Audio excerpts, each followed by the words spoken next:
Hello students. So in this revision session of work, power and energy, we will discuss about spring.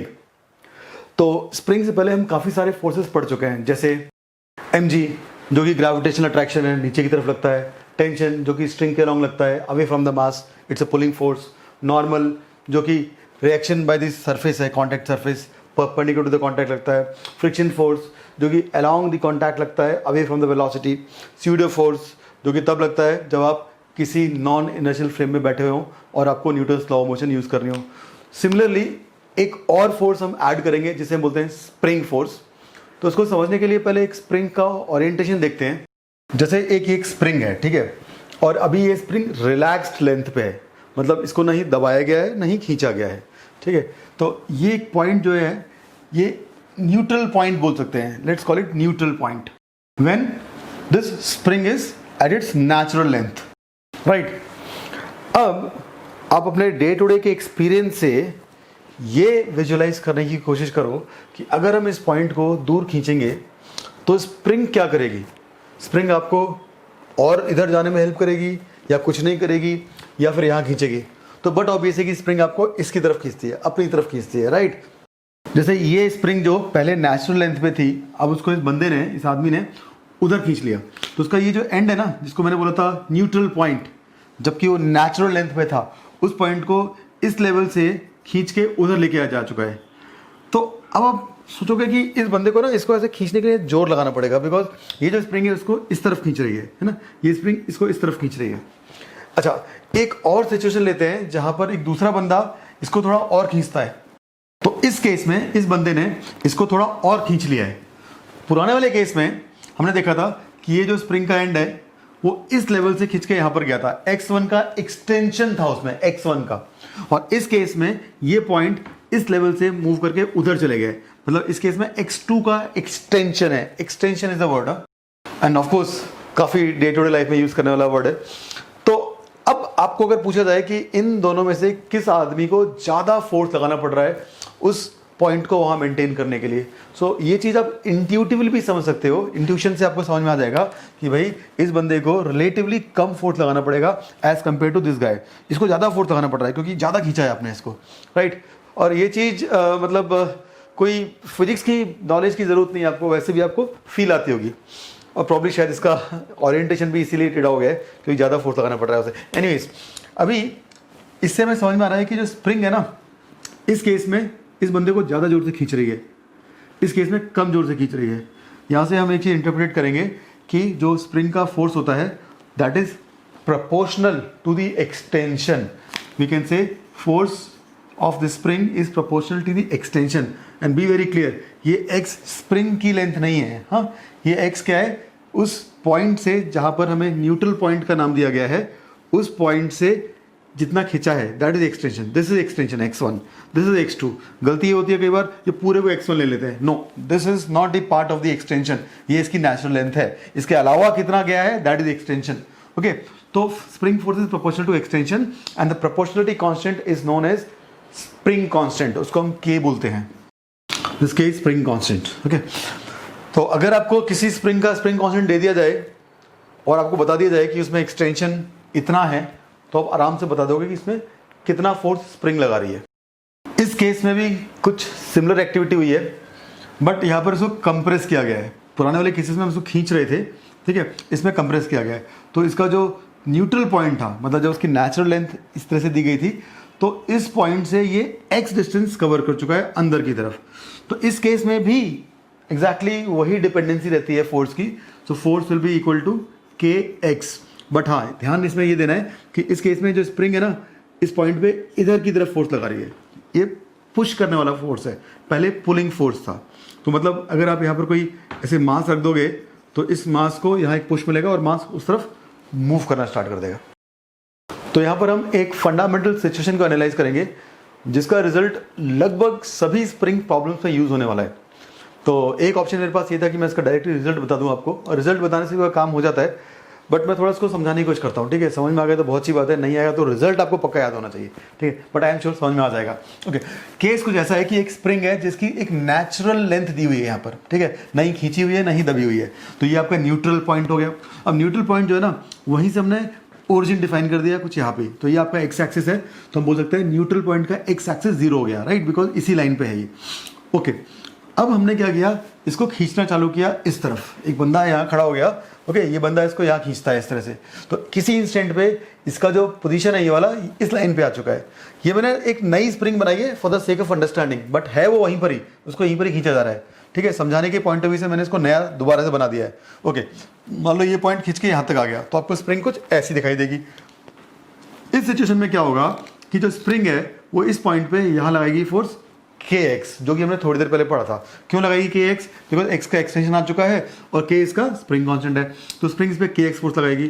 अब आपको पता है कि किसी भी मासलेस बॉडी पे नेट फोर्स 0 होता है ना। अगर m 0 है तो 0 into a F has to be 0, तो आप नेट फोर्स किसी मासलेस बॉडी पे नहीं लगा सकते। और जो स्प्रिंग्स होती हैं ये बाय डिफॉल्ट मासलेस होती हैं। हाँ, अगर क्वेश्चन में मेंशन किया है कि इसका मास है तो अलग बात है, but by default they are massless and sometimes they mention in the problem also that they are massless spring, sorry. तो अभी ये स्प्रिंग मासलेस है और स्प्रिंग इस पे kx फोर्स लगा रही है, तो आप भी इस पे यहाँ जो फोर्स लगाओगे वो एग्जैक्टली kx ही लगा सकते हो। You can not apply any force more और लेस देन kx। अल्टीमेटली इस स्प्रिंग को इस एंड से उस एंड तक खींचा गया है, सो x not is the extension. तो अब क्वेश्चन मैं ये पूछ रहा हूँ कि जो आप ये फोर्स लगा रहे हो इसकी वजह से आपने कितना वर्क किया। तो वर्क डन क्या होता है? Force dot displacement. तो यहाँ पर क्या हो रहा है कि जब आप फोर्स लगा रहे हो तो प्रॉब्लम ये है कि ये फोर्स जो है कांस्टेंट नहीं है ना। जब ये पॉइंट एकदम इस लेवल पे था तो आपका फोर्स ऑलमोस्ट 0 था, जब ये पॉइंट ऑलमोस्ट उस एक्सट्रीम पर पहुंच गया तो आपका फोर्स भी बहुत ज़्यादा था। तो फोर्स इज अ वेरिएबल। तो जब हम ये फॉर्मूला यूज़ करेंगे तो मैं यहाँ जाके लटक जाऊंगा कि कौन सा फोर्स लूँ, तो बट ऑब्वियस है ऐसे केसेस में हमको इंटीग्रेट करना है। So in this situation I am assuming कि भाई एक छोटा सा डिस्प्लेसमेंट ले लेते हैं। यहाँ पर ये पहले x था, उसको x प्लस dx कर दिया, तो ये जो छोटा सा इसमें एक्स्ट्रा एक्सटेंशन आया है dx का वो इतना छोटा है कि यहाँ पर लगाया हुआ फोर्स दैट इज kx और यहाँ पर लगाया हुआ force that is kx plus dx, ये दोनों के दोनों सेम ही माने जाएंगे। हम इसमें बहस नहीं करेंगे कि ये छोटा है ये बड़ा है, क्योंकि ये अगर 1 लाख है तो ये 1,00,000,000,001 है। ओके, तो दोनों को हम अज्यूम कर सकते हैं same, and that is the basic fundamental of calculus. Okay, तो इस पॉइंट से इस पॉइंट तक आपने एक कांस्टेंट फोर्स लगा के इस बॉडी को खींच लिया, तो इसका मतलब आपने यहाँ से लेके यहाँ लाने में कितना वर्क किया? Force into displacement. आपका फोर्स भी इधर है, आपका डिस्प्लेसमेंट भी इधर है, तो आपने इस बॉडी पे इतना वर्क कर दिया। अब इसको एक्चुअल में यहाँ से यहाँ लाया था, तो जब उसको यहाँ से यहाँ लाए थे तो लिमिट्स जो अकॉर्डिंगली हो जाएंगी 0 से लेके x नॉट। तो you have done this much of work and if you find the value then it comes out to be this. तो कुल मिला के हमें ये समझ आ गया कि भाई जब हम इस बॉडी पे मतलब इस स्प्रिंग के इस पॉइंट पे हम यहाँ फोर्स लगाना चालू करते हैं तो सबसे पहले तो वो फोर्स वेरी होगा उसकी पोजीशन के हिसाब से, है ना। जब ये खिंचता रहेगा तो अकॉर्डिंगली आपका फोर्स का मैग्नीट्यूड भी बढ़ता रहेगा, डायरेक्शन उसका यही रहेगा। तो आप इस पॉइंट को उठा के यहाँ तक लेकर आ गए तो आपने कुल मिला के इतना वर्क कर दिया। अब ये बताइए कि वर्क जो है वो गया कहाँ? बिकॉज इसमें काइनेटिक एनर्जी का तो कोई कॉन्सेप्ट ही नहीं है। क्यों नहीं है? बिकॉज मास ही नहीं है यहाँ पर। तो अब वो जो वर्क है वो स्टोर होता है इस स्प्रिंग के अंदर as spring energy. So that is the another concept here, spring energy और स्प्रिंग पोटेंशियल एनर्जी। तो अब जब आप किसी स्प्रिंग को x नॉट से एक्सटेंड करते हो तो उसके अंदर जो एनर्जी स्टोर होती है वो होती है half kx²। In fact same formula is valid जब आप इसको कंप्रेस करते हो, तो मतलब इस पॉइंट से इसको कंप्रेस करके आप यहाँ तक ले आए से कुछ यहाँ तक, तो ये जो कंप्रेशन है आपका से x, तो इस कंप्रेशन की वजह से भी इस स्प्रिंग में एक एनर्जी स्टोर होगी, वो होगी हाफ kx²। एंड जब भी हम स्प्रिंग के क्वेश्चंस को करेंगे सो इसकी बहुत ज़्यादा अहमियत होने वाली है। सो अभी हमने स्प्रिंग के फॉर्म में 2 बहुत ही इंपॉर्टेंट कॉन्सेप्ट्स पढ़े हैं। अगर आपने इसकी डेरिवेशन को फॉलो किया हो या ना किया हो, इसके दोनों रिजल्ट्स आपको बहुत अच्छी तरह याद होने चाहिए। तो वेरी क्विकली मैं उनके रिजल्ट्स को आपको बता देता हूँ। तो रिजल्ट कुछ ऐसा है कि मान लो आपके पास एक स्प्रिंग है जिसकी नेचुरल लेंथ ये है, यहाँ पर नहीं खींचा हुआ है नहीं दबा हुआ है। अगर आपने इस स्प्रिंग को यहाँ से थोड़ा खींच लिया और उसमें एक्स का एक्सटेंशन आ गया तो इस पॉइंट पे स्प्रिंग एक फोर्स लगाती है जो कि इस तरफ होता है और इसकी वैल्यू होती है F = kx। K spring constant, X is the extension. तो जितना ज़्यादा खींचोगे उतना बड़ा ये फोर्स होगा। और यही सेम चीज़ वैलिड होती है जब उसको कंप्रेस करते हो, आप इसको दबाते हो तो स्प्रिंग आपको इस तरफ पुश करती है उसी फोर्स से KX। अब दूसरी चीज़ जो हमने पढ़ी वो थी इसकी एनर्जी। अगर किसी स्प्रिंग को ऐसे खींच लिया जाए तो उस स्प्रिंग के अंदर एक स्प्रिंग पोटेंशियल एनर्जी या सिर्फ स्प्रिंग एनर्जी स्टोर होती है, जिसको हम बोलते हैं हाफ KX²। ये रिजल्ट आपको याद होना चाहिए, ठीक है।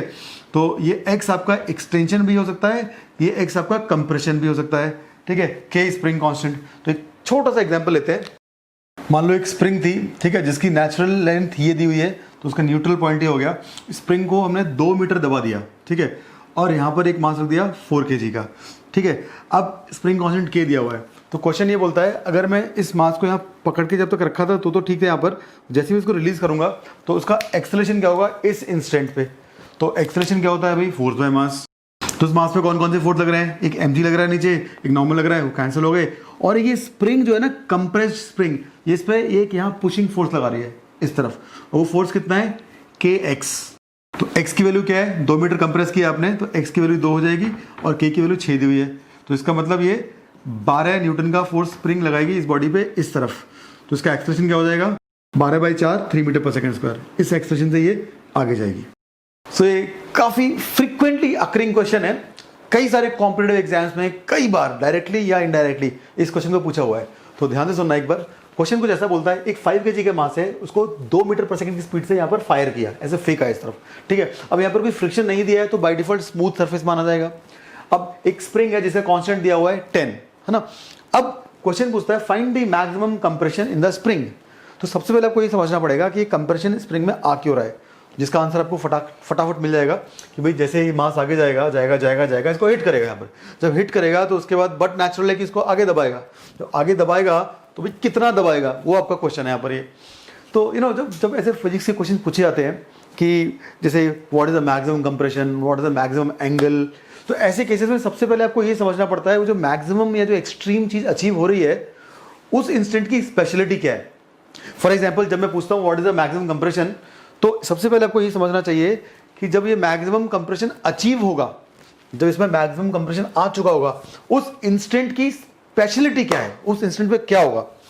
सो उससे हम शायद बाकी फिजिक्स के रूल्स को लिंक करके अपना आंसर निकाल देंगे। तो देखो, कैन आई से दैट जब इसका कंप्रेशन मैक्सिमम होगा उस टाइम पर इसकी वेलोसिटी 0 होगी।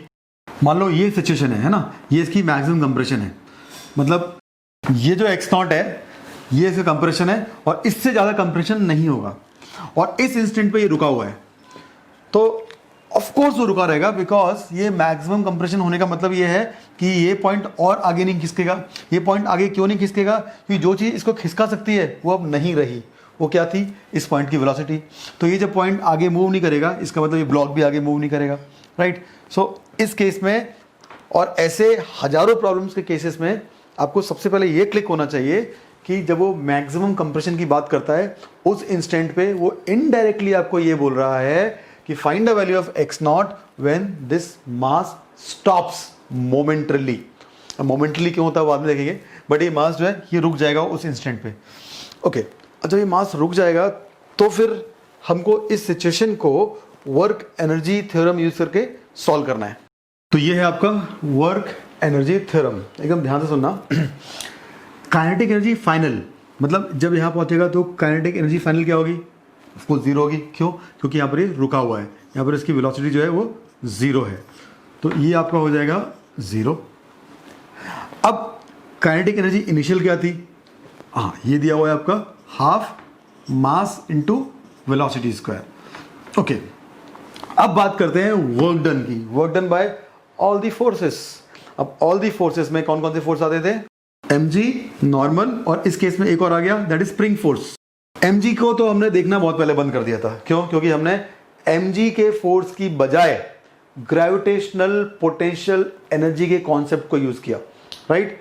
ये चीज मैं शायद 1 करोड़ बार बोल चुका हूं आपको कि mg का वर्क नहीं लेना है, बिकॉज हम ग्रेविटेशनल पोटेंशियल एनर्जी लेते हैं। बट इस केस में मैंने ग्रेविटेशनल पोटेंशियल एनर्जी भी नहीं ली।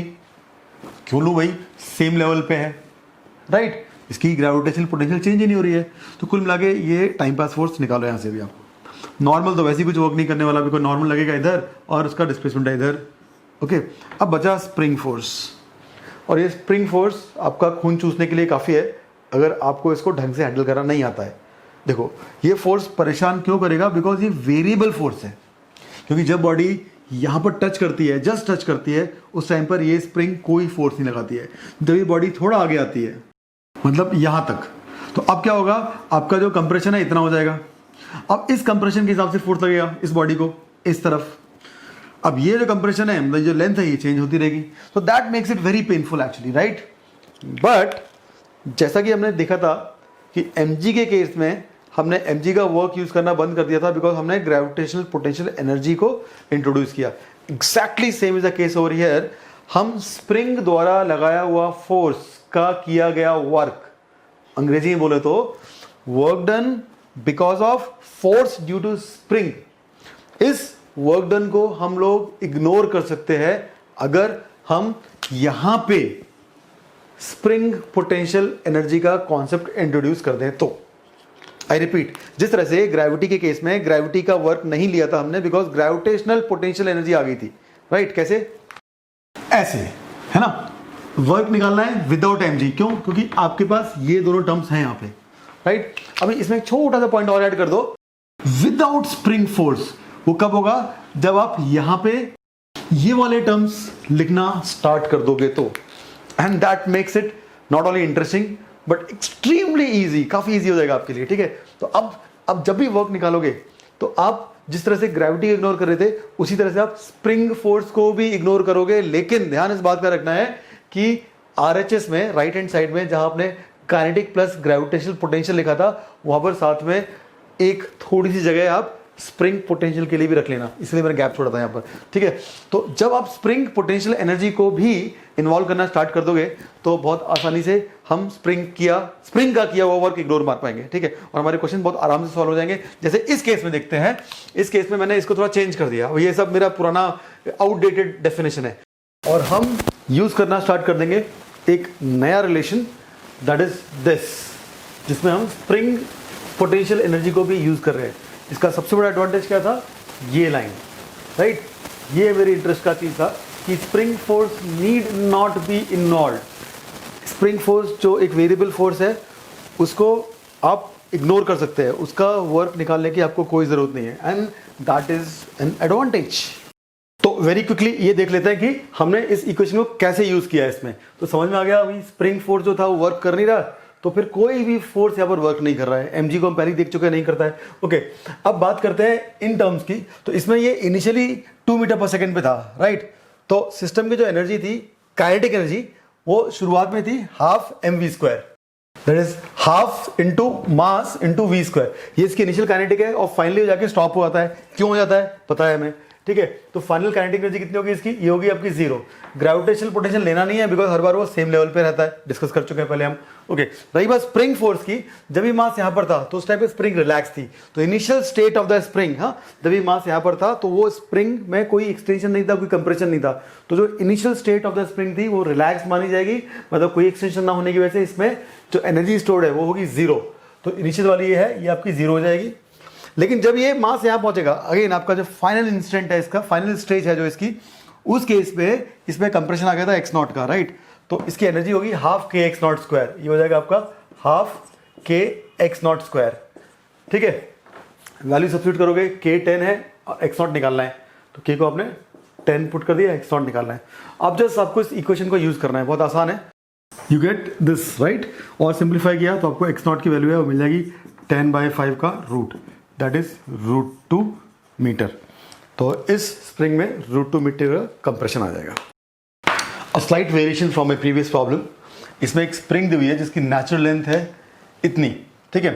अभी इसके इस एंड को कंप्रेस किया 6 मीटर से, और यहाँ पर एक मास रख दिया 2 kg का, स्प्रिंग कांस्टेंट 4 दिया हुआ है। सो अभी एक कंप्रेस स्प्रिंग है और इस मास को यहाँ पकड़ा हुआ है, ठीक है। तो बोलते हैं इनिशियल कंप्रेशन है 6 मीटर, ये 6 मीटर है। Find velocity of mass when compression remains 2 meter, I mass moves by 4 meter. अब यहाँ से इसको छोड़ दिया, जब इसको छोड़ दिया तो आगे जाएगा ऐसे करके। तो जब ये यहाँ पे 4 मीटर ट्रैवल कर चुका होगा, मतलब कंप्रेशन सिर्फ 2 मीटर का बचेगा, उस टाइम यहाँ पे इसकी स्पीड क्या होगी, ये क्वेश्चन है। तो वर्क एनर्जी से बहुत आराम से किया जा सकता है इसको। सबसे पहले आइडेंटिफाई करते हैं कौन कौन से फोर्स लग रहे हैं।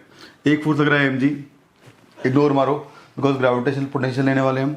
नॉर्मल कुछ वर्क करेगा नहीं बिकॉज इसका जो डिस्प्लेसमेंट है वो हॉरिजॉन्टल है और नॉर्मल एक वर्टिकल फोर्स है।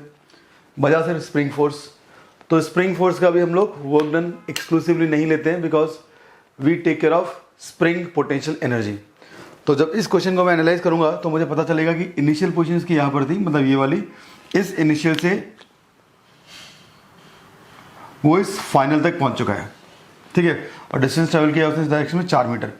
तो चलो आपस में लिखते हैं, work equal to final spring energy, final gravitational potential, final kinetic minus spring gravitational and kinetic initial, ठीक है। तो जैसे कि हमने देखा कि हमेशा सेम हॉरिजॉन्टल लेवल पर रहेगा, तो इसकी जो ग्रेविटेशनल पोटेंशियल एनर्जी है वो तो कभी चेंज होगी नहीं। तो स्टार्टिंग से हम इसको 0 मान सकते हैं, राइट। इसको डेटम लाइन मान लिया तो इनिशियल एंड फाइनल दोनों ग्रेविटेशनल पोटेंशियल 0 हो जाएगी, ठीक है। ये डायग्राम एक्चुअली यही बना हुआ है, फॉर सेक ऑफ अंडरस्टैंडिंग अलग से बना के दिखाया गया है, बट है एक्चुअली यहीं पर ही है। तो ग्रेविटेशनल पोटेंशियल सेम हो जाएगा बिकॉज पहले भी इस लेवल पे था, बाद में भी इस लेवल पे है, जिसको मैंने नीचे बना के दिखाया है, ओके। इनिशियल काइनेटिक 0 है बिकॉज इसको पकड़ के रखा था यहाँ पर। फाइनल काइनेटिक इसकी हो जाएगी इतनी, मैं अज्यूम कर रहा हूँ इसकी यहाँ पर स्पीड v है, तो काइनेटिक हो जाएगी हाफ mv², तो हाफ मास 2 है v², ओके। बचा initial spring and final spring.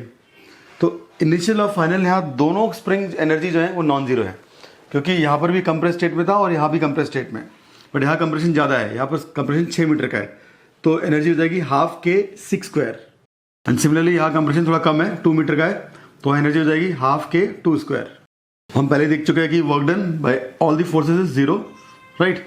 सो कुल मिला के अपनी कंडीशन ऐसी बन गई कि this plus this minus this equal to 0, so it comes out to be 8 plus v² equal to 72, and hence your answer is 8 metre per second. तो इसकी वेलोसिटी यहाँ पर होगी 8 मीटर पर सेकेंड। सो काफ़ी इजी प्रॉब्लम है।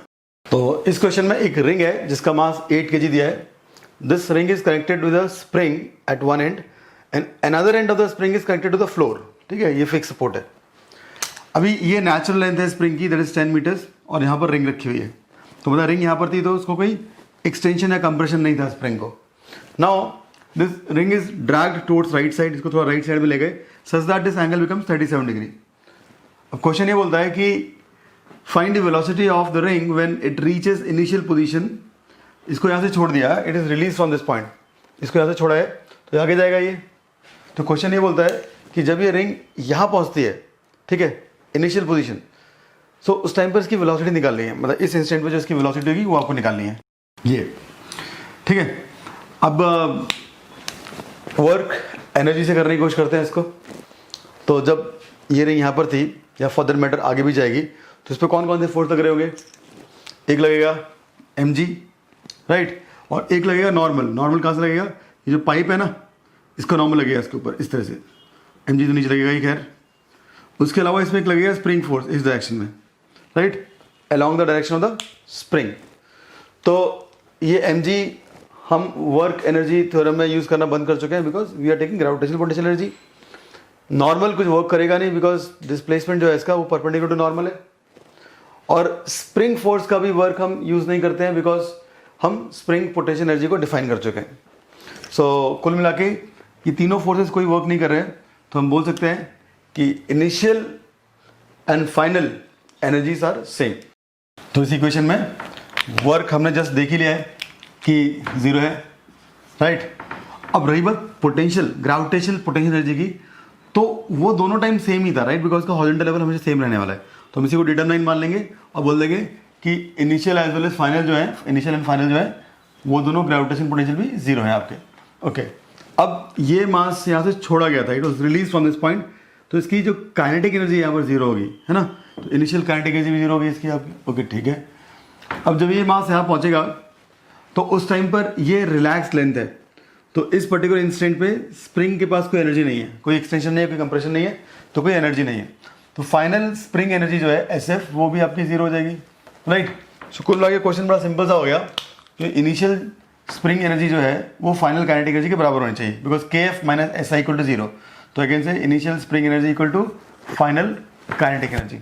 In fact, after some practice, you'll reach a stage where you can directly write this equation. आपको कोई ज़रूरत नहीं पड़ेगी कि पूरा फॉर्मली यहाँ से लाने के लिए. For sake of practice मैं पूरा दोबारा कर रहा हूँ. But as a student, when you are solving these problems in exams, you can directly jump on this point directly है, क्योंकि सीधी बात है, यहाँ की जो स्प्रिंग है वो यहाँ की काइनेटिक है, बात खत्म है ना. फाइन. तो अब काइनेटिक के लिए मैंने इसकी स्पीड को v अज्यूम किया है, तो ये हो जाएगा half m v square. Half mass इसका दिया हुआ है 8, ठीक है, v square. This is the kinetic. रही बात स्प्रिंग की, तो वो हो जाएगा हाफ के एक्स स्क्वायर. हाफ के एक्स स्क्वायर. के कितना है इसका? 2. तो के एक्स स्क्वायर. अब एक्स जो है ना, ये क्या है इसके अंदर? एक्स इज द एक्सटेंशन, है ना. इनिशियल स्प्रिंग एनर्जी है, तो इनिशियली जो एक्सटेंशन था स्प्रिंग में वो एक्स है. तो बहुत बेसिक सा ट्रिगो लगेगा इसमें. तो ये ट्राइंगल ऐसा है, ये 10 मीटर है, ये एंगल 37 डिग्री है, तो ये हो जाएगा आपका 10 sec 37 degree. That is 10 into 5/4. तो ये आपका हो गया 50/4, दैट इज 25/2. तो ये जो एक्स्ट्रा लेंथ है ना, वो 12.5 माइनस 10 हो जाएगी, बिकॉज ये टोटल लेंथ है 12.5, ठीक है, और ये 10, तो 12.5 माइनस 10 2.5. तो एक्सटेंशन इसमें 2.5 का है, दैट इज 5/2 का है. तो x की वैल्यू जो है वो जाए आपकी 5/2. तो बस आपको इसको सॉल्व करना है and you will get answer. So v square comes out to 25/16 and hence velocity is 5/4 meter per second. तो इसकी जो स्पीड यहाँ पर है वो हो जाएगी 5/4 meter per second in this direction. So definitely easy problem. So a very routine problem. इसमें एक स्प्रिंग दी हुई है जो कि अपनी नेचुरल लेंथ पे है. उसका टॉप पॉइंट एक सीलिंग से अटैच्ड है, लोअर पॉइंट उसका एक मास से अटैच्ड है जिसको यहाँ हाथ से पकड़ा हुआ है. इट्स हेल्ड हियर, ठीक है. तो ये मास रेस्ट पे है. तो क्वेश्चन बोलता है M is release from a point where spring had its natural length. तो यहाँ से इसको रिलीज किया गया जब इसकी लेंथ नेचुरल लेंथ थी, ना खिंची हुई ना दबी हुई. Okay, so find the maximum extension. तो इस स्प्रिंग में मैक्सिमम एक्सटेंशन निकालना है. तो बट नेचुरल है कि जब इस मास को छोड़ोगे तो मास नीचे आएगा, because it is under gravity.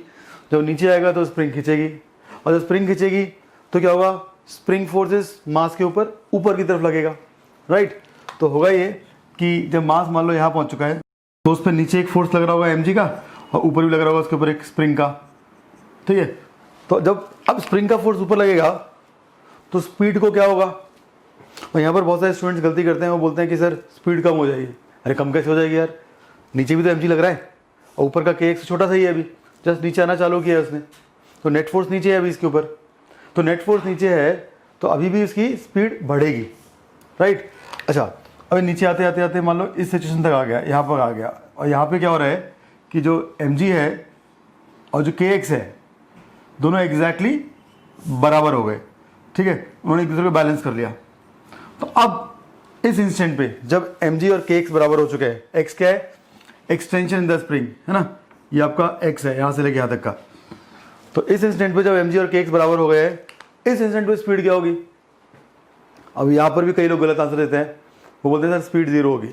Speed यहाँ 0 नहीं होगी, यहाँ स्पीड मैक्सिमम होगी, ऑब्वियसली नो. सी, अभी मैं मान लो 100 रुपीज़ उठाता हूँ किसी बैंक से आज, और कल मैं 99 रुपीज़ उठाता हूँ, परसों 98 उठाता हूँ, ऐसे करते करते 100 दिन के बाद मैं 0 रुपीज़ उठाता हूँ वहाँ से.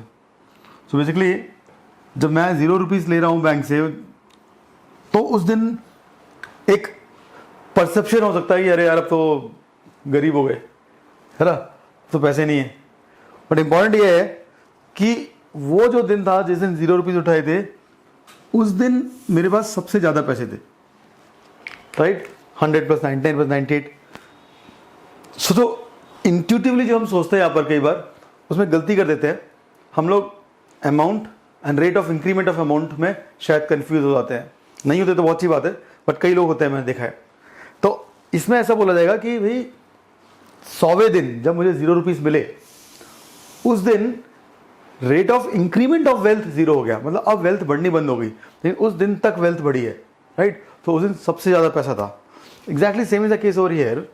जब ये m यहाँ पर था तो उसके ऊपर एक फोर्स लग रहा था mg नीचे की तरफ, जिसकी वजह से इसकी वेलोसिटी बढ़ती है, और वेलोसिटी बढ़ती है नीचे, और वो नीचे भी जा रहा है तो एक्सटेंशन भी बढ़ रहा है, राइट. अब जब एक्सटेंशन बढ़ रहा है तो फोर्स ऊपर का लगेगा kx. तो एक पॉइंट ऐसा आएगा जब mg और kx बराबर हो जाएंगे. उस पॉइंट तक, उस इंस्टेंट तक इसकी वेलोसिटी बढ़ती रही थी, राइट. तो मतलब इस इंस्टेंट पे इसकी मैक्सिमम वेलोसिटी है, I hope it is clear. हम इसको ऐसा बोल सकते हैं कि जैसे जैसे नीचे आएगा ना तो ये स्ट्रांग होता रहेगा, ये स्ट्रांग होता रहेगा, तो उसका एक्सेलरेशन जो है नीचे की तरफ वीक होता रहेगा, बिकॉज mg माइनस के एक्स वीक हो जाएगा तो नीचे का एक्सेलरेशन वीक हो जाएगा। इसका मतलब उसकी स्पीड का बढ़ने का रेट कम हो जाएगा। तो speed will keep on increasing but rate of increment of speed will keep on decreasing. Speed उसकी बढ़ती रहेगी मगर जिस रेट से उसकी स्पीड बढ़ रही है वो रेट कम होता रहेगा और इस इंस्टेंट पे आके वो रेट जीरो हो जाएगा, लेकिन उसकी स्पीड मैक्सिमम बढ़ चुकी होगी। ओके, अब पॉइंट ये है कि जो बॉडी का मूवमेंट होता है वो एक्सेलरेशन की वजह से नहीं होता है, वो वेलोसिटी की वजह से होता है। हाँ, वो दूसरी बात है कि एक्सेलरेशन वेलोसिटी को गवर्न करता है, मगर जब आपको उसका मूवमेंट देखना है तो आप सीधा वेलोसिटी से डेटा लेते हो, न कि एक्सेलरेशन से। वेलोसिटी है तो मूव करेगा, वेलोसिटी नहीं है तो मूव नहीं करेगा उस इंस्टेंट पे, ठीक है, भले ही एक्सेलरेशन हो या ना हो। तो इस केस में उसके पास वेलोसिटी थी, एक्सेलरेशन जीरो है लेकिन उसकी वेलोसिटी थी और उस वेलोसिटी की वजह से वो और नीचे चले जाएगा। और नीचे जाएगा तो क्या होगा, that is even more interesting. मतलब यहाँ पर आ गया वो, तो जब यहाँ पर आ जाएगा तो उसका नीचे का फोर्स जो है mg वो तो उतना ही रह जाएगा, ऊपर का kx बढ़ जाएगा। तो नेट फोर्स जो है ना इस बॉडी पे इस इंस्टेंट पे वो ऊपर लगेगा, बिकॉज kx स्ट्रॉन्गर है एज कम्पेयर टू mb। तो नेट फोर्स ऊपर लगेगा तो क्या होगा, इसका एक्सेलरेशन ऊपर हो जाएगा। लेकिन अभी भी वो नीचे जा रहा है, क्यों? क्योंकि अभी भी इसकी वेलोसिटी नीचे की तरफ है। हाँ, वो दूसरी बात है कि अब इसकी वेलोसिटी कम होना स्टार्ट हो गई, बिकॉज वो डीएक्सेलेट हो रही है, एक्सेलरेशन ऊपर है, वेलोसिटी नीचे है, तो इसकी वेलोसिटी जो है नीचे की तरफ कम होना शुरू हो जाएगी। लेकिन फिर भी नीचे आता रहेगा बिकॉज वेलोसिटी अभी भी नीचे की तरफ है। तो एक ऐसा इंस्टेंट आएगा जिस इंस्टेंट पे उसकी वेलोसिटी जीरो हो जाएगी, और ये जो इंस्टेंट है ना ये कहलाएगा इसका मैक्सिमम एक्सटेंशन। हम एक पहले भी क्वेश्चन में कर चुके हैं कि जब आपसे कुछ चीज़ पूछी जाती है, से इस केस में पूछा रहा है व्हाट इज मैक्सिमम एक्सटेंशन, तो मैक्सिमम एक्सटेंशन को आप उस पर्टिकुलर इंसिडेंट को रिकॉल कैसे करोगे? तो आप इसको ऐसे रिकॉल करोगे कि जब मैक्सिमम एक्सटेंशन होगा उसके बाद वो और नीचे नहीं आएगा, that is why it is maximum. और नीचे जाना ही है तो ये कहेगा मैक्सिमम। तो और नीचे क्यों नहीं जाएगा? क्योंकि जो चीज़ को नीचे लेके जाती है that is velocity is not there now. तो इसका मतलब इस इंस्टेंट में इसकी वेलोसिटी जीरो होनी चाहिए। तो आपको कुल मिला के इस क्वेश्चन में ये x निकालना है, ठीक है। तो सॉल्व करने के लिए हम फटाफट वही बेसिक थ्योरम यूज करते हैं, that is work done on the system यहाँ पर मास है is equal to final kinetic plus spring final plus potential that is gravitation potential final minus initial kinetic energy, spring energy and gravitational potential energy.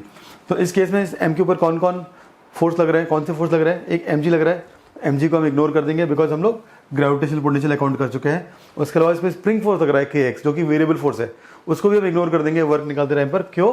क्योंकि हम लोग spring potential energy use कर रहे हैं, ठीक है। तो कुल मिला के दो फोर्स लग रहे थे, दोनों का वर्क नहीं देखा जाएगा, तो this will come out to be zero, right. और हमारा जो इक्वेशन है वो सिंप्लीफाई हो गया थोड़ा सा, zero equal to this.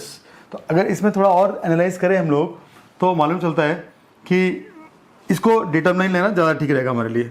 We can take it as datum line because finally वो यहाँ आने वाला है। तो अगर ये डेटम लाइन हो गई तो यहाँ पर इसकी ग्रेविटेशन पोटेंशियल एनर्जी जीरो हो जाएगी, मतलब फाइनल पोटेंशियल एनर्जी जीरो हो जाएगी। Fine, okay. अब दूसरी बात यह है कि यहाँ पर इसकी काइनेटिक एनर्जी क्या होगी? फाइनल काइनेटिक जीरो हो जाएगी बिकॉज फाइनल वेलोसिटी जीरो है, तो फाइनल काइनेटिक इसकी जीरो हो गई। इनिशियल काइनेटिक कितनी थी? यहाँ भी वो रेस्ट पे था, उसको जस्ट रिलीज किया था, तो इनिशियल काइनेटिक भी जीरो हो गई। ओके, इनिशियल स्प्रिंग कितनी है? वो नेचुरल लेंथ है, तो यहाँ उसको पकड़ा हुआ था आपने, है ना, यहाँ पकड़ा हुआ था तो नेचुरल लेंथ थी ये, तो स्प्रिंग भी जीरो एनर्जी वाली थी, तो ये भी जीरो हो गई। ओके, अब बात करते हैं इनिशियल पोटेंशियल एनर्जी की और फाइनल स्प्रिंग एनर्जी की।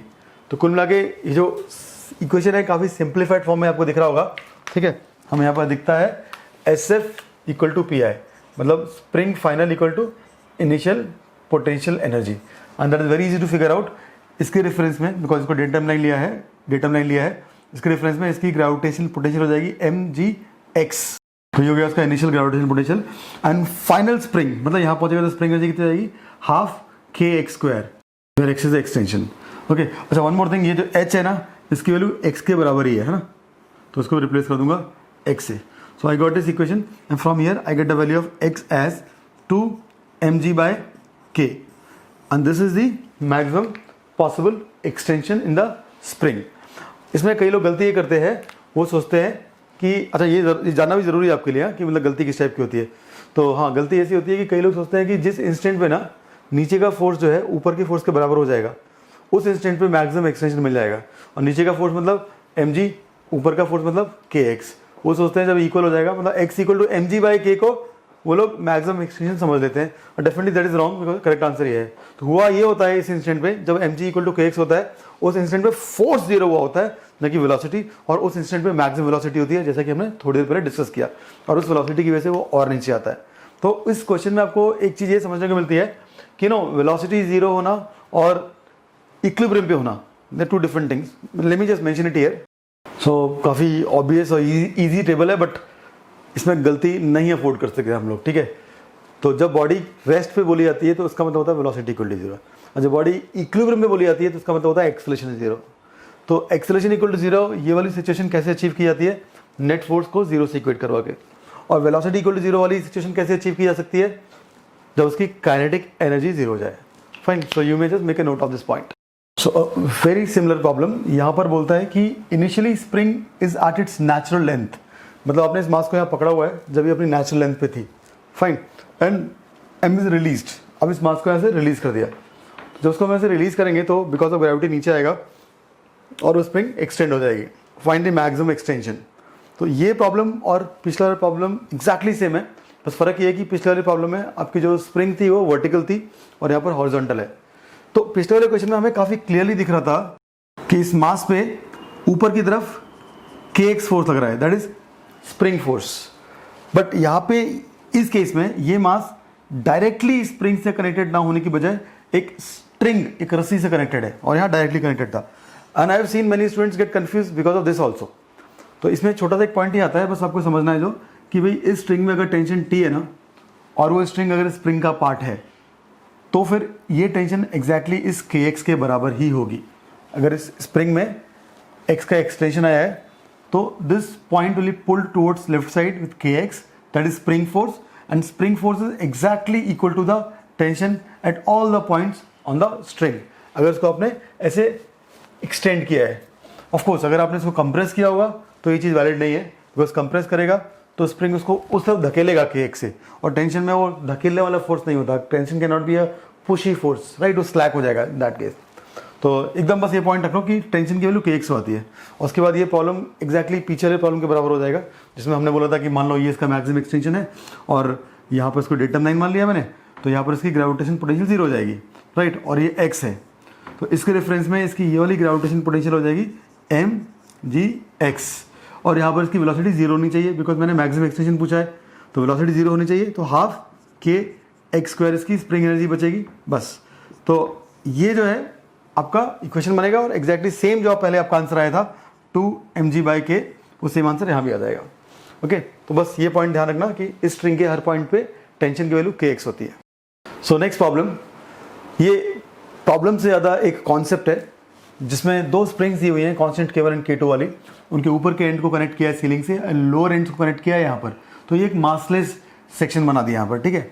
नाउ द क्वेश्चन इज, अगर इसमें मैं F फोर्स अप्लाई करता हूँ, ठीक है, देन फाइंड द एक्सटेंशन। तो जो भी एक्सटेंशन होगा वो कुछ इस तरह से होगा कि k1 वाली स्प्रिंग में और k2 वाली स्प्रिंग में इंडिविजुअल एक्सटेंशन भी सेम होने चाहिए, राइट। तो एक काम करते हैं, इसको ना रीड्रॉ करते हैं डायग्राम को, दोनों को अलग अलग बना के। तो मैंने एज्यूम किया कि इसमें F1 फोर्स लग रहा है, इसमें F2 फोर्स लग रहा है, ठीक है, और इसमें जो एक्सटेंशन है वो x है, तो उसमें भी x होना ही है ना, ये तो पक्की बात है। और F1 प्लस F2 क्या हो जाएगा आपका? F1 plus F2 will be equal to net force, ये डिवाइड हो गया दोनों में। अच्छा, इसमें अगर x का एक्सटेंशन है तो we can say F1 equal to k1x, because इस सेक्शन में F1 फोर्स लग रहा है, x का एक्सटेंशन है और k1 इसका स्प्रिंग कांस्टेंट है, ठीक है, तो force equal to kx। Similarly we can say force equal to k2x, तो from here I can get the value of x as this, है ना, क्योंकि मैंने F1 को सब्स्टिट्यूट किया k1x, F2 किया k2x, x कॉमन आ गया, इतना बचा, ठीक है। अब ध्यान दें, अगर मैं इसको एक इक्विवेलेंट स्प्रिंग से रिप्लेस करूं, मैं बोल देता हूं कि भाई ये दोनों स्प्रिंग मिलकर एक नई स्प्रिंग बना देते हैं जिसका कांस्टेंट है से k इक्विवेलेंट, तो मुझे कुछ ऐसी सिचुएशन देखने को मिलेगी, है ना। k1 k2 का एक नया स्प्रिंग बना दिया k इक्विवेलेंट, वही सेम फोर्स अप्लाई किया है, ठीक है। तो इस केस में अगर हम बोलते हैं कि फोर्स F लगाया, तो इसमें जो एक्सटेंशन है वो कुछ इस इक्वेशन से निकाला जा सकता है। तो यहाँ से आपको ये रिलेशन मिला है, वहाँ से आपको वो रिलेशन मिला है, दोनों को कंपेयर करोगे तो आपको मिल जाएगा this equal to this and hence K E equal to K1 plus K2। मतलब आपके पास दो स्प्रिंग्स है, ठीक है, दोनों को पैरेलली अटैच किया। एक स्प्रिंग का कांस्टेंट अगर आपको 3 दिया गया है, दूसरे का आपको 4 दिया गया है, तो आप उसको एक स्प्रिंग से रिप्लेस कर सकते हैं जिसका कांस्टेंट 7 होगा, लाइक दिस। तो उस स्प्रिंग को खींचना रिलेटिवली ज़्यादा मुश्किल होगा। Now analyse the situation. यहाँ पर दो स्प्रिंग्स हैं जिनके कांस्टेंट K1 एंड K2 दिए गए और इस पॉइंट पे दोनों स्प्रिंग्स को कनेक्ट किया गया है। ऊपर वाली स्प्रिंग का ऊपर का जो पॉइंट है उसको सीलिंग से अटैच किया है, नीचे वाली स्प्रिंग का जो नीचे का पॉइंट है इस पर हम F फोर्स नीचे की तरफ लगा रहे हैं। तो क्वेश्चन ये है कि इसमें टोटल मिला के कितना एक्सटेंशन आएगा, दोनों का टोटल एक्सटेंशन कितना होगा। तो find the value of x। तो इसको एनालाइज करने के लिए पहले मैं एक थोड़ा सा एक ऐसा मेथड लेता हूँ जिसमें आपको थोड़ा फील आ जाएगा उसका। सो आप इमेजिन कीजिए कि आपके पास एक स्प्रिंग बैलेंस है जिसका ऊपर का पॉइंट एक सीलिंग से अटैच्ड है और नीचे इसका मास m लटका हुआ है। तो मालूम होगा आप लोगों को कि spring balance is use to find the weight of the bodies, है ना। जैसे किसी मास को से लटका के स्प्रिंग बैलेंस से उसका वजन पता लगाया जाता है। तो अगर हम m अटैच कर देंगे ये आपको एक रीडिंग दे देगा, ठीक है। मतलब मालूम चल जाएगा कि आपको इसमें एक्सटेंशन कितना है। तो मान लो x की वैल्यू आई है इसमें 2, एक्सटेंशन 2 मीटर का है। अब इस स्प्रिंग बैलेंस को आप सीलिंग से ना अटैच करके आप हाथ से पकड़ लो, ऐसे हाथ से पकड़ लो तो भी ऑफकोर्स x2 ही आएगा, ओके।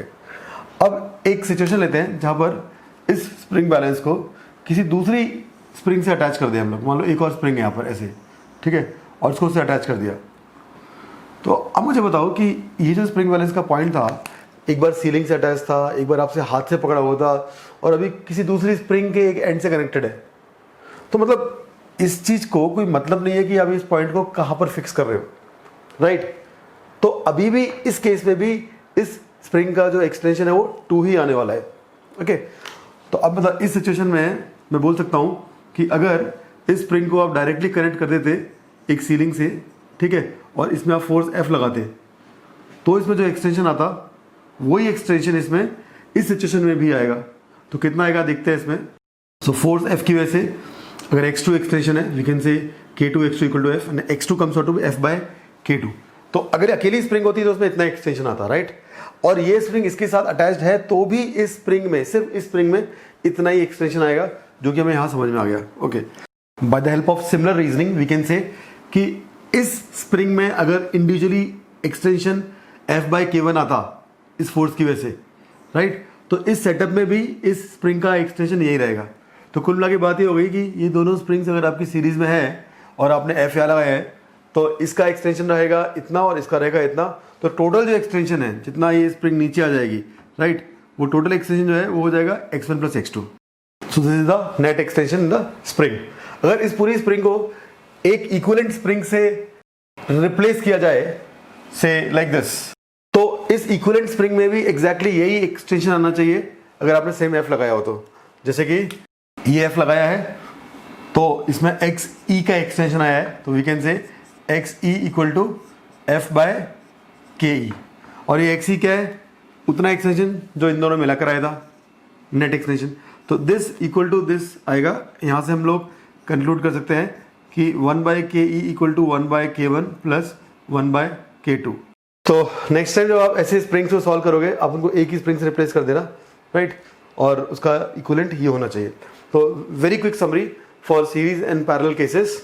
तो जब आपके पास दो स्प्रिंग्स ऐसे पैरेलल में थी K1 एंड K2 कांस्टेंट्स की, तो जो इक्विवेलेंट बना उसका कांस्टेंट हो जाएगा K1 plus K2, that is 9 Newton पर मीटर। एंड सिमिलरली अगर आपके पास दो स्प्रिंग्स सीरीज में आ जाएं तो फिर उनका इक्विवेलेंट बनेगा K1 K2 by K1 plus K2, that is 2 in this case. So next time आप जब भी ऐसे प्रॉब्लम को सॉल्व करते हो जिसमें मल्टीपल स्प्रिंग्स होती हैं सीरीज में या पैरेलल में, तो आप ये फॉर्मूला यूज करके उनका इक्विवेलेंट निकाल के क्वेश्चन को सिंपलीफाई कर सकते हो। Now let's move on to the next problem. So इस प्रॉब्लम में there are 2 masses 4 kg and 3 kg and they are tied by a spring से बंधे हुए हैं। अभी जो स्प्रिंग है उसकी नेचुरल लेंथ इतनी है, मतलब अगर ये मास जो है यहाँ पर होता ना इस लेवल पे, तो ये स्प्रिंग नेचुरल लेंथ की होती है, मतलब नहीं ये कंप्रेस्ड होती और नहीं ये इलॉन्गेटेड होती। तो बट इस केस में क्या हुआ है, इसको थोड़ा कंप्रेस किया है x0 से और यहाँ से एक धागे से बांध दिया है, ठीक है। तो ये जो सेटअप है यहाँ पर ऐसे ही स्टेशनरी पड़ा हुआ है। स्प्रिंग का कांस्टेंट 6 दिया हुआ है और क्वेश्चन ऐसा बोलता है find minimum x naught, that is जो कंप्रेशन है इसके अंदर उसकी मिनिमम वैल्यू निकालो such that when thread is burned, जब इस धागे को जलाया जाएगा तब 3 kg mass will break off. तो एकदम भी ट्रिवियल प्रॉब्लम नहीं है बट मैनेजेबल है। तो क्वेश्चन कुछ ऐसा है कि वो जो मासेस थे ना, 2 स्प्रिंग से बंधे हुए थे, उनको थोड़ा कंप्रेस करके एक रस्सी से बांध दिया है और ऐसे रख दिया। तो जैसे ही हम उस धागे को काटेंगे या जलाएंगे तो क्या होगा, ऊपर का मास जो है उठेगा ऊपर, राइट। तो ऊपर का मास ऊपर उठेगा तो फिर देयर इज अ टेंडेंसी कि ये 3 kg का मास भी शायद उड़ जाए। ऐसे फील करके देखो, उसको इमेजिन करके देखो एज ए लेमैन, फिजिक्स के कॉन्सेप्ट को साइड में रख दो, ऐसे इमेजिन करो कि ऐसे 2 मासेस को ऐसे बहुत ज़्यादा दबा के बहुत ज़्यादा प्रेस करके छोड़ दिया है। तो क्या होगा, छोड़ोगे तो दोनों उछलते हैं ऐसे करके। You must have observed it so many times, है ना। इन 2 मासेस को एकदम कंप्रेस करके ऐसे छोड़ दिया है ऐसे करके, तो दोनों उछलते हैं। तो उछलते क्यों हैं, इसका रीज़न क्या होता है? उसका रीज़न ये होता है कि जब ये मास जो है ना ऊपर जाएगा, क्यों, आपने धागा काट दिया, स्प्रिंग कंप्रेस स्टेट पे है, स्प्रिंग पुश करेगी, मास ऊपर जाएगा जाएगा जाएगा जाएगा जाएगा। अब एक ऐसा कोई पॉइंट आ जाएगा से यहाँ पे, राइट, जब वो ऑफकोर्स इलोंगेटेड होगी स्प्रिंग, है ना, और वो इलोंगेशन की वजह से इसको पुलिंग फोर्स लगेगा। वो पुलिंग फोर्स जो है वो इस 3 kg मास को उठा लेगा। तो ये ऊपर ऊपर से बात की जा रही है ना। बट इस केस में मैंने बोला था कि आप बहुत ज़्यादा दबा दो उसको, तो बहुत ज़्यादा दबा दो तो उठ ही जाएगा। अब इंपॉर्टेंट ये है कि आप कम से कम दबा के उसको उठवाना चाहते हो तो क्या करना पड़ेगा। तो सबसे इंपॉर्टेंट तो पहले ही समझना है कि इसको उठाने के लिए कितना फोर्स चाहिए और वो फोर्स कहाँ से आ रहा है। तो इसका एक नीचे 3G है ना। अब 3G नीचे है, आप उसको उठाना चाहते हो तो आपको 3G का ही फोर्स लगाना पड़ेगा ऊपर, जो कि स्प्रिंग लगाएगी। तो स्प्रिंग को इतना इलोंगेट करना पड़ेगा, it should get elongated sufficiently such that उसका इलोंगेशन फोर्स जो है ना, इलोंगेशन का स्प्रिंग फोर्स जो है ना, वो 3 kg को उठा ले। तो इलोंगेशन फोर्स उसका 3G हो जाना चाहिए। इसको जरा यहाँ पर बताने की कोशिश करता हूँ। तो जब ये 4 kg का मास यहाँ पहुँचेगा, राइट, तो इसमें इलोंगेशन हो गया x का। और ध्यान दें, जो इलोंगेशन जो x का है वो मैं इस पॉइंट से बोल रहा हूँ। इसमें एक सिली मिस्टेक ये होती है कि कई लोग सोचते हैं कि यहाँ से लेके यहाँ तक जितना गया उतना इलोंगेशन है। नो, यहाँ से पहले वो नेचुरल पॉइंट पे गया है, अपने नेचुरल लेंथ पे गया है, और वहाँ से फिर x ऊपर गया है। So this is elongation, not this, ठीक है। तो अब इतना इलोंगेट होने के बाद इसमें जो फोर्स लगेगा वो हो जाएगा kx, राइट। अब kx का फोर्स है, ये 4 kg को ऑफकोर्स नीचे खींचेगा, है ना। स्प्रिंग अब इसको यहाँ खींचेगी और इस एंड को वहाँ खींचेगी। अच्छा, इस एंड को ऊपर खींचेगी, तो अगर ये बाय चांस ये फोर्स आपका 3G हो गया, है ना। क्यों? क्योंकि ये 3 kg के पास है, इसमें कौन कौन से फोर्स लग रहे हैं, एक लग रहा है 3G, राइट, और दूसरा लग रहा है ऊपर नॉर्मल, और ऊपर एक लग रहा है kx। And if you want this mass to break off, तो ज़रूरी है कि नॉर्मल जस्ट 0 हो जाए।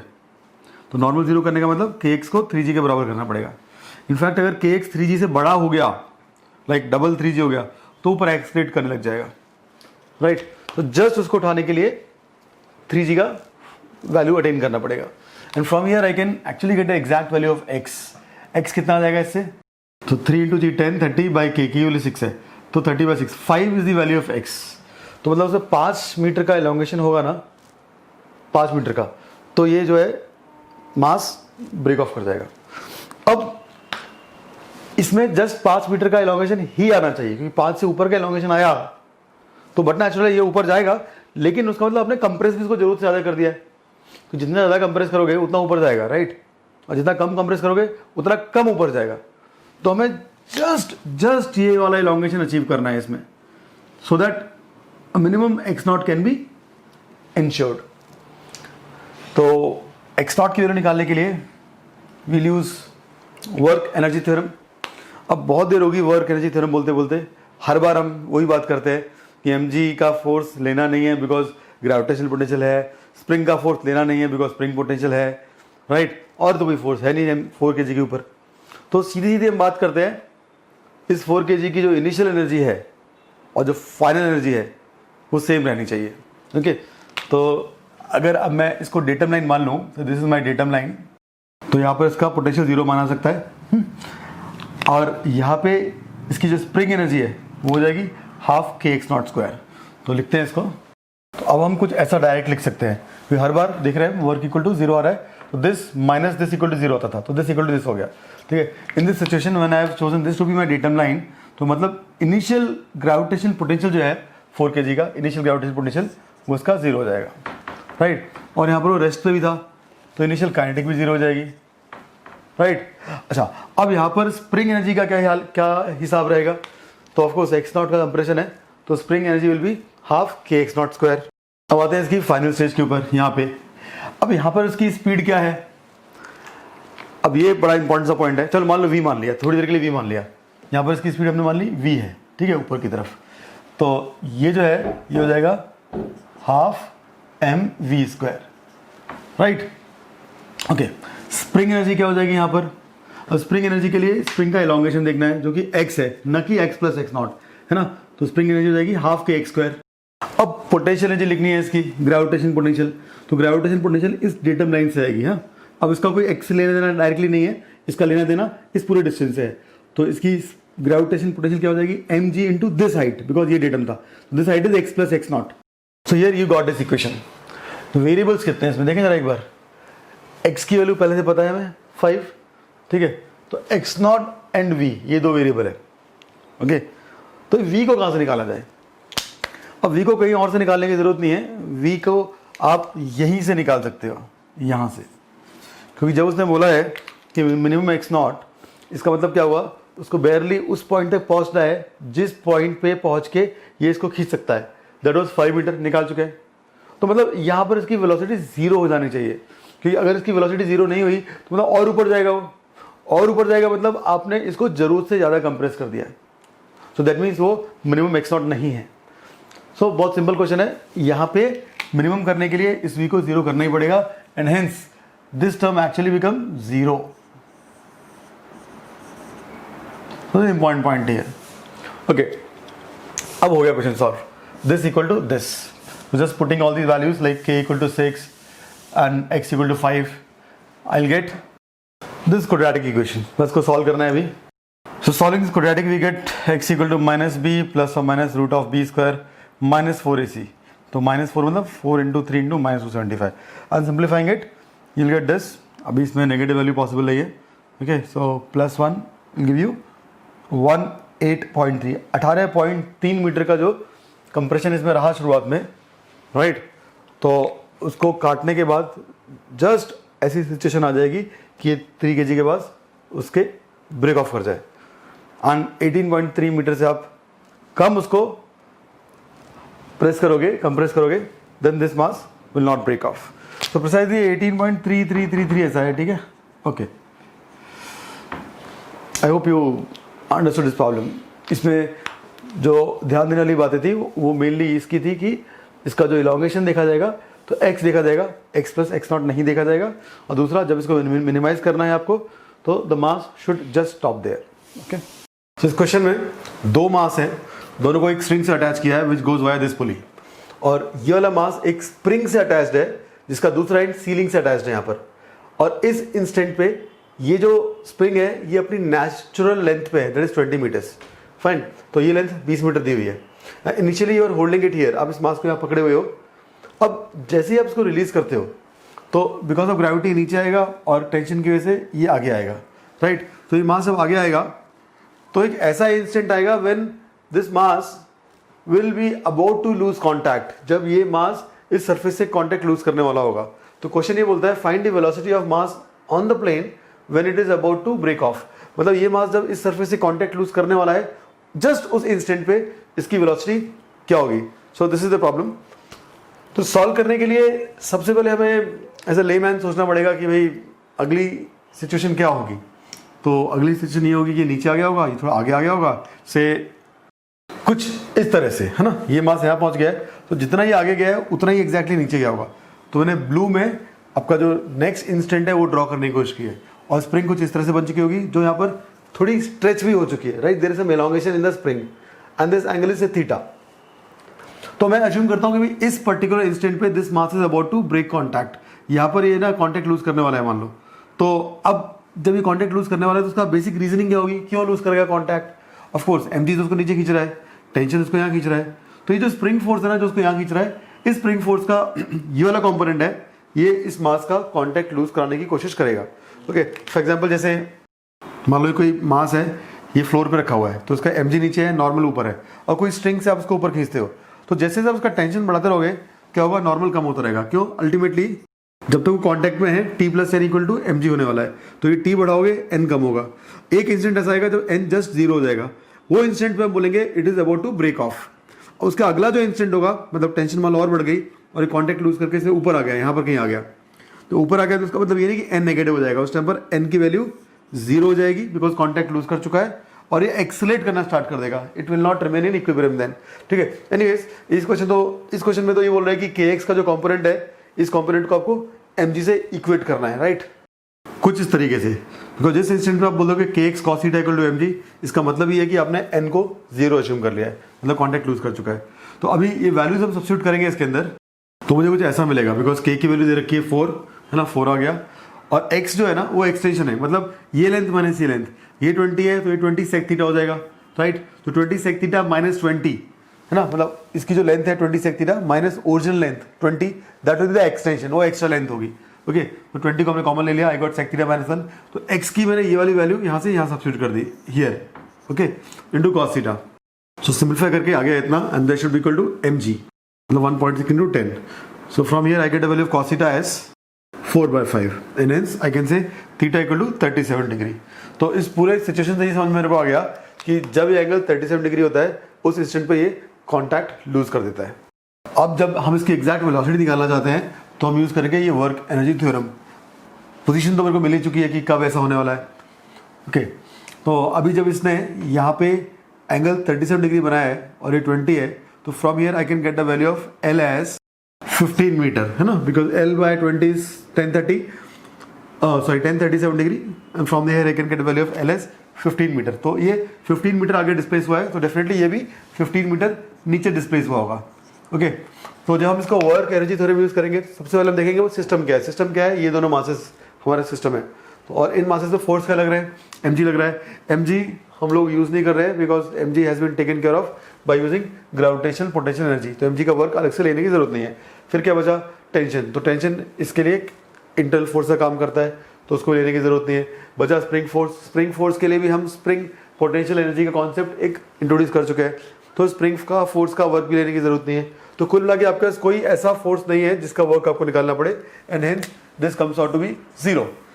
Okay, then it boils down to again very simple situation, जहां पर आपको बस उनकी इनिशियल और फाइनल एनर्जीज को इक्वेट करना है। तो उसके लिए जब हम ग्रेविटेशनल पोटेंशियल की बात करेंगे तो we should have some datum line. तो मैंने इसको मान लिया अपना डेटम लाइन, मतलब इस मास की जब ये वाली पोजीशन होगी तो इसकी ग्रेविटेशनल पोटेंशियल 0 होगी। ओके, जब नीचे जाएगा तो नेगेटिव हो जाएगी।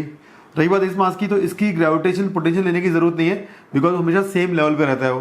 ओके, तो देखते हैं what is initial spring energy. ये नेचुरल लेंथ पे था, तो इनिशियल स्प्रिंग एनर्जी हो जाएगी इसकी 0। अब बात करते हैं इनिशियल पोटेंशियल एनर्जी की। ये मास यहाँ पर था, ये मास यहाँ पर था, ये डेटम लाइन पे इसकी 0 हो जाएगी। उसकी मैं ले नहीं रहा हूँ, you know why, because same level पे रहने वाला है, तो इनिशियल पोटेंशियल भी 0 हो गई।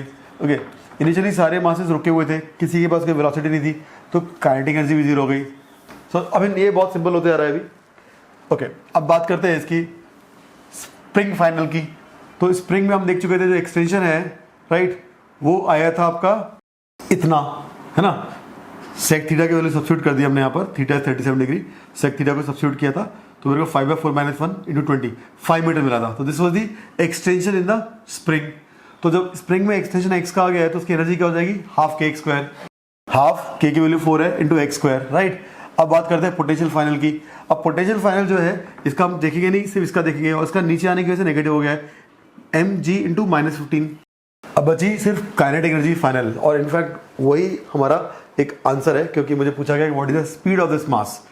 अब इसकी स्पीड मान लो v है, राइट, तो इसकी भी एक इस इंस्टेंट पे v रहेगी, तो इसकी एनर्जी हाफ mv² है और इसकी हाफ mv² है, तो टोटल हो जाएगी twice of half mv², that is mv²। Now if you look at the whole scenario, तो क्या मिलता है? This plus this is equal to 0। Simplifying it will give you 5/2 √19 meter per second. तो जो उसकी स्पीड है वो आती है 5/2 × √19 मीटर पर सेकेंड, जब ये वाला मास इससे कांटेक्ट लूज करने वाला होता है। तो इस पूरे क्वेश्चन में जो सबसे इंपॉर्टेंट हाइलाइटर्स थे वो थे ये वाला, जब हमको मालूम चलता है कि ये mg इसके बराबर हो जाता है। दूसरा एनर्जी कंजर्वेशन वाला, जब हमें पता चलता है कि कोई बाहर का वर्क डन नहीं है तो टोटल एनर्जी इसकी कंजर्व्ड है। By solving this you get a final answer.